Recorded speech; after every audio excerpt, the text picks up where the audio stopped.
வணக்கம். வாழ்க வளமுடன். பெரும்பாலும் இந்த காலகட்டங்களில் சில ஆலோசனைகள் தேவைப்படும் போது நம்மளை கேட்குறவங்களுக்கு நான் சில ஆலோசனைகள் சொல்வது உண்டு. சில நண்பர்கள், உறவினர்கள் வீடுகளில் நடக்கக்கூடிய பல பிரச்சனைகள், என்ன சொல்கிறது, குடும்ப பஞ்சாயத்து மாதிரி சில விஷயங்கள் வரும். அது எல்லாத்தையும் ஊடறுத்து பார்த்தோம்னா உள்ளுக்குள்ளே ஒரு புள்ளி, அந்த புள்ளி என்னன்னு பார்த்தோம்னா அது இந்த காலத்தில் நமது அடுத்த ஜென்ரேஷனுக்கு இருக்கிற ஒரு புரிதலின்மை, அதாவது உடலுறவு, செக்ஸ்ங்கிற ஒரு விஷயத்தில் சுத்தமாக புரிதல் இல்லை. மெத்த படித்தவர்கள் இந்த விஷயத்தில் சுத்தமாக ஜீரோ நாலேஜோடு இருக்கிறாங்கங்கிறத நம்ம புரிஞ்சுக்கணும். இப்போ ஒரு சின்ன பதிவு உங்களுக்கு.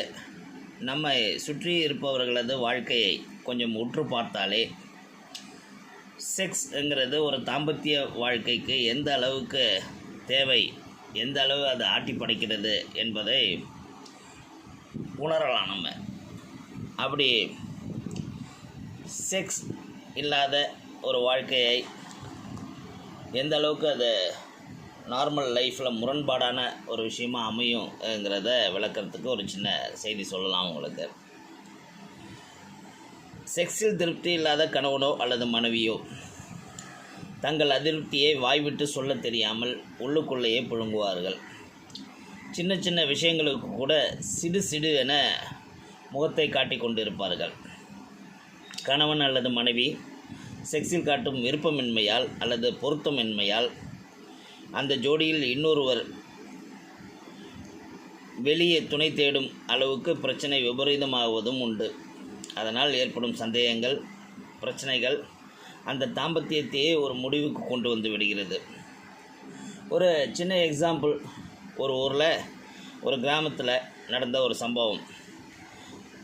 ஒரு ஹோட்டலில் சரக்கு மாஸ்டராக, பரோட்டா போடக்கூடிய மாஸ்டராக வேலை செய்யக்கூடிய ஒரு பையன், அவங்களுக்கு அம்மா அப்பா பார்த்து ஒரு பொண்ணை ஆசையாக கல்யாணம் பண்ணி வைக்கிறாங்க. அந்த பையனுக்கும் கல்யாணம் பண்ணிக்கணும்னு ஆசை, ரொம்ப ஆசைப்பட்டு அந்த கல்யாணத்துக்கு ஒத்துக்கிட்டு அந்த கல்யாணமும் சிறப்பாக நடந்து முடிகிறது. திருமணமாகி ஒரு வாரம் கூட இல்லை, இந்த ரெண்டு பேருக்கும் பெரிய பிரச்சனைகள். அந்த பையன் ஒத்த காலில் நிற்கிறான், எங்களை தீர்த்து விட்டுடுங்கன்னு சொல்லி. அந்த தீர்த்து விட்டுடுங்கிறதுக்கு உங்களுக்கு அர்த்தம் புரியுதுங்களா? டைவர்ஸ் பண்ணி விட்ருங்க, எங்களை பிரித்து விட்ருங்க என்ன அந்த பையன் ஒத்த காலில் நிற்கிறான். இது ஏன் இப்படி, என்ன ஒரு வாரத்தில் எப்படி அந்த தாம்பத்தியம் கசந்து போனது? என்ன செக்ஸ் பற்றிய பயங்களால் அந்த அப்பாவி கிராமத்து பெண், புதுசாக கல்யாணம் பண்ணிட்டு வந்தால அந்த பொண்ணு, அப்பாவி பொண்ணு, சின்ன பொண்ணு, கிராமத்து பொண்ணு, அந்த பொண்ணு என்ன பண்ணியிருக்கிறா, கணவன் தொட்டாலே அலறி பிடித்து கொண்டு ஓடியது தான், தள்ளி விட்டுட்டு செக்ஸுக்கு பயந்து விலகியது தான் இந்த டைவர்ஸுக்கான காரணமாக இருக்குது. அப்போ ரொம்ப நீங்கள் இந்த விஷயத்தை மட்டும் கருத்தில் கொண்டு பக்கத்து அக்கத்தில் நடக்கிற பிரேக்கப், டைவோர்ஸ், கொஞ்ச நாள் விலகி இருக்கிறோம், இப்படிலாம் சில வார்த்தைகள் நம்ம கேட்குறோம் இந்த காலகட்டங்களில். இதெல்லாம் ஒத்து பார்த்திங்கன்னா அடிப்படை இந்த மாதிரி ஒரு விஷயம் இருக்கும். இதுக்கு பல காரணங்கள். இந்த கிராமத்து பொண்ணுக்கு புரிதல் இல்லைங்கிறது ஒரு காரணம். ஆனால் பல காரணங்கள் இந்த காலகட்டங்களில் ஆணோ பெண்ணோ தாம்பத்தியங்கிறதுல ஒரு நாட்டமே இல்லாமல் இருக்கிறாங்க. ஸோ இது எல்லாமே இந்த ஒற்றுமையான வாழ்க்கைக்கு பெரிய ஒரு தடைக்கல்லாக இருக்கிறதுங்கிறத புரிஞ்சுக்கணும். அதனால் நம்ம வாழ்க்கை, மன வாழ்க்கை, திருமண வாழ்க்கை, தாம்பத்திய வாழ்க்கை சிறப்பாக இருக்க வேண்டுமென்றால் அந்த புள்ளி சரியாக இயங்க வேண்டும். அந்த புள்ளி தான் செக்ஸ். அதை பற்றின அறிவு நமக்கு ரொம்ப ரொம்ப குறைவாக இருப்பதுங்கிறது தான் வருத்தமான விஷயம். வாழ்க வளமுடன்.